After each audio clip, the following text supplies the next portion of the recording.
20 तारखेला काय करताय? मतदान ना? गुड, एकदम बरोबर.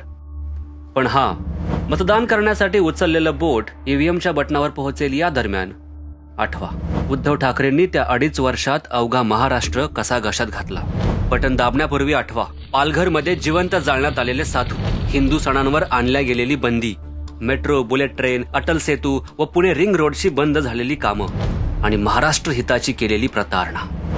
आणि आठवा, कशा प्रकारे या महाआघाडीने आमच्या हक्काच्या एअरबस, टाटा आणि बल्क ट्रक पार्क यासारख्या करोडो रुपयांच्या प्रकल्पांना महाराष्ट्राच्या बाहेरचा रस्ता दाखवला आणि आमच्या मुलांना बेरोजगार केला.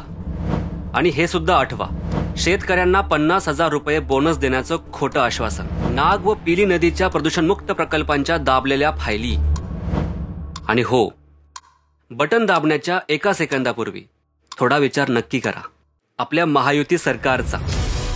महायुती सरकारने समृद्धी महामार्गाची निर्मिती केली, अटल सेतू निर्माण केला, मराठी भाषेला अभिजात भाषेचा दर्जा मिळवून दिला, महिलांसाठी माझी लाडकी बहीण योजना, अन्नपूर्णा योजना व अर्ध्या दरात बस प्रवास सुरू केला, शेतकऱ्यांना सन्मान निधी व शेतामध्ये मोफत वीज दिली. आता या सगळ्यांचा विचार करूनच आपल्या मताचं बटन दाबायचंय. महाविकास आघाडीला देऊ नका थारा, नाहीतर महाराष्ट्राचे वाजतील 3-13. जय हिंद, जय महाराष्ट्र.